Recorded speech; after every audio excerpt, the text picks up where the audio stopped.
बहुत बहुत धन्यवाद रंजीत भाई साहब। जितनी बार लोगों ने कुंभ में डुबकी नहीं लगाई उससे ज्यादा बार मैं आपके कार्यक्रम में आ चुका हूँ। भगदड़ नहीं बची क्या नया सुनाऊं। अभी सर मेरे गांव में रोज में अलग तरह का आदमी, एक बेंच में अलग तरह का आदमी बैठा है। भारत पहले लिंग, भाषा, समाज, धर्म के नाम पर बटा था। फरवरी के बाद यह देश केवल 2 संप्रदायों में बट जाएगा। एक जिसने कुंभ में नहाया है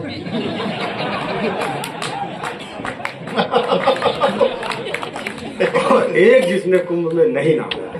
यानी एक डुबकी संप्रदाय, नॉन डुबकी संप्रदाय। अच्छा,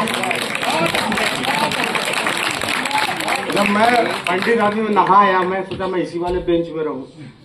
में फंसे। मेरे गांव में मेरी क्रिएटिविटी देखिए, कैसे अध्यात्म से भी क्रिएटिविटी निकलता है। एक लड़का लिखवाया था मेरे गांव में मोटरसाइकिल पर, एक था पापी। मतलब अब वो नहीं रहा, नहाया है। आप लोग आदमी हमारा इतना स्लो पकड़ लिया तो हम लोग तो खत्म हो जाएंगे।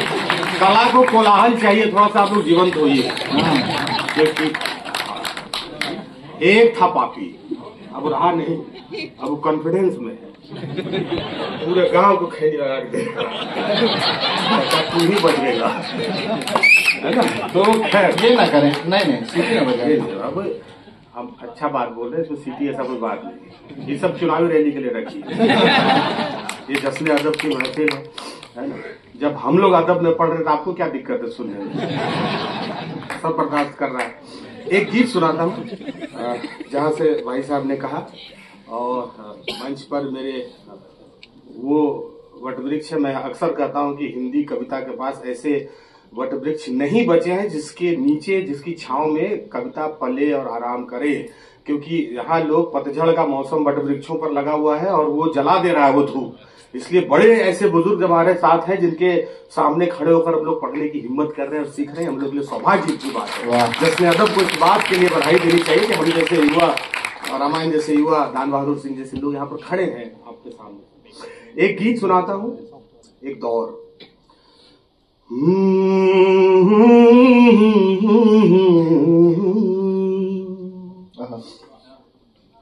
कि खेतों में घूमते थे, शाखों पर झूलते थे। थोड़ा सा बाबू इसको बढ़ा देना, इस सुर, महिषासुर में थोड़ा करो इसको, थोड़ा सा हमको कान में रिवर्स हो जाए तो मजा आएगा। कि खेतों में घूमते थे, शाखों पर झूलते थे। तुम क्या लूटोगे बाबू, मस्ती जो लूटते थे। कि बड़ा गजबे था ताना बाना, कि बड़ा गजबे था ताना बाना। अब तो लगता है देश वीराना है रे, अब तो लगता है देश वीराना।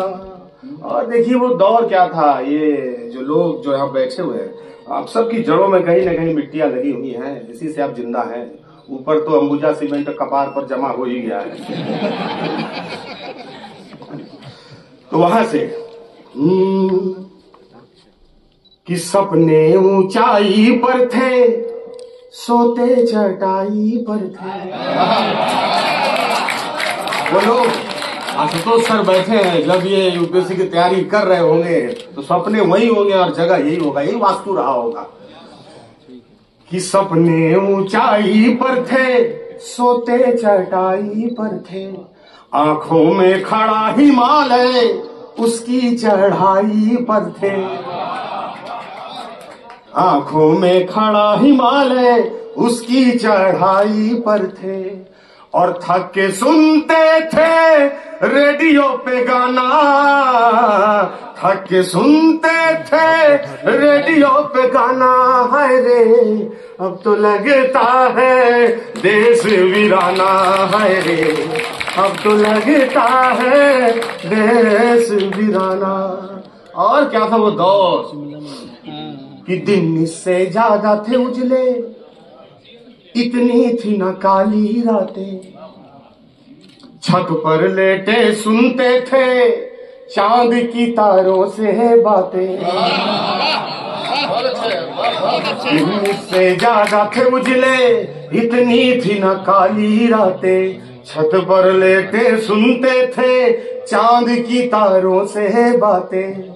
और टूटे तारों से मन्नतें मंगाना, टूटे तारों से मन्नतें मंगाना, है रे अब तो लगता है देश वीराना, है रे अब तो लगता है देश वीराना। बहुत बहुत धन्यवाद। क्या करूं? पढ़ो पढ़ो भैया। एक तो देश में समय खराब चल रहा है, समय का भी समय, और उस समय को क्रूरता से नियंत्रण करने वाला समय नियंता बैठा हुआ है। खैर मैं एक गीत और सुनाता हूँ, एक वही सुनाता हूँ वही जो मदारी के खेल में हरदम सुनाता हूँ, रील वाला। एक गीत वही सुनाता हूँ। अरे चाचा जी कहते रील वाला सुना। देखिए एक इंस्टाग्राम की पीढ़ी और एक सेवाग्राम की पीढ़ी बैठी हुई है। लेकिन सेवाग्राम की पीढ़ी में भी हुसैन साहब आप जैसे लोग हैं, इसका रोमांच हमारी पीढ़ी क्या समझ पाएगी, हमारे बाद की पीढ़ी क्या समझ पाएगी, है ना। तो वो जो दौर था, मैं आपके दौर को समर्पित करता हूँ गीत। कि स्कूल की दीवारों पर जा दिल बनाने वाले लड़के,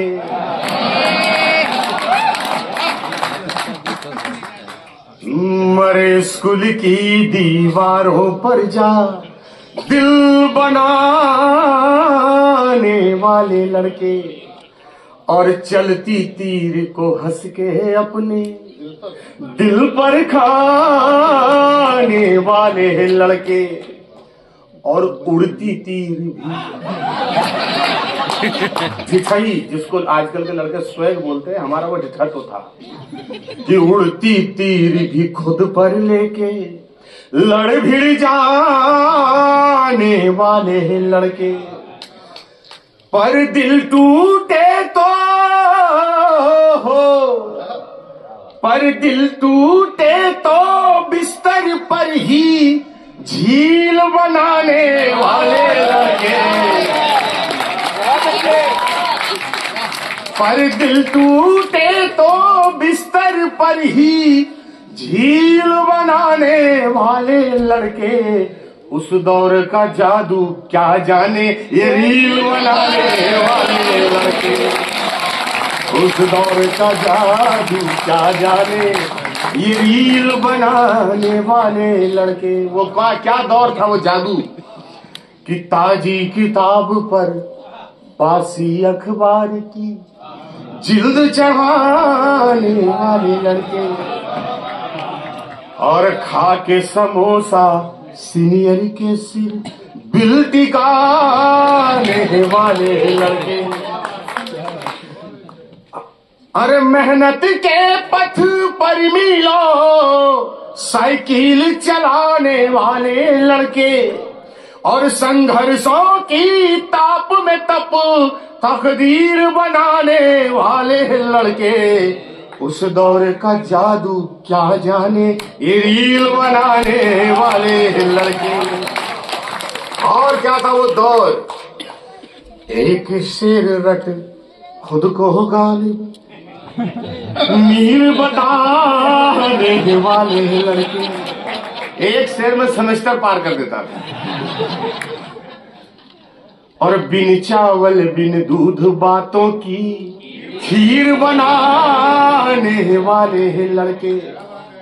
और पुलिया पे बैठे, देखिए मैं अक्सर कह रहा हूँ, चूंकि मेरा परिचय दिया है रंजीत भाई साहब ने, मैं पटना से आया हूँ। अब बिहार से आया हुआ आदमी पुल का इस्तेमाल तो कर नहीं सकता। जहां हर महीना एक पुल निकल जाए नदी में, वहां पुल पर खड़ा होकर कुछ नहीं करना चाहिए। इसलिए मैंने पुलिया लिया है सुरक्षा के लिहाज से। अच्छा, इसका ये मतलब नहीं कि हमारे यहाँ भ्रष्ट इंजीनियर है, नहीं, हमारा तो सीएम ही मुख्यमंत्री इंजीनियर है। हम चाहते हैं कि प्रकृति की शक्तियों में दुनिया का विश्वास बना रहे, इसीलिए कार्तिक में पुल बनाते हैं और अगले भादों तक बह जाता है, लगता है नदी में ताकत बचा हुआ है।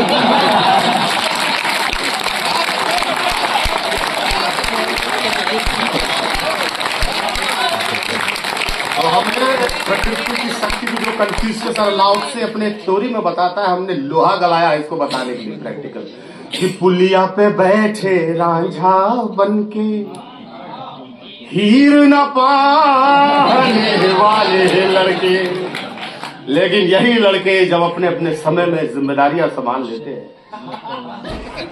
वो लड़के क्या होते हैं कि जब हक में उठे तो, कि जब हक में उठे तो कलमों को शमशीर बनाने वाले लड़के, उस दौर का जादू क्या जाने, वीर बनाने वाले लड़के। जिंदाबाद।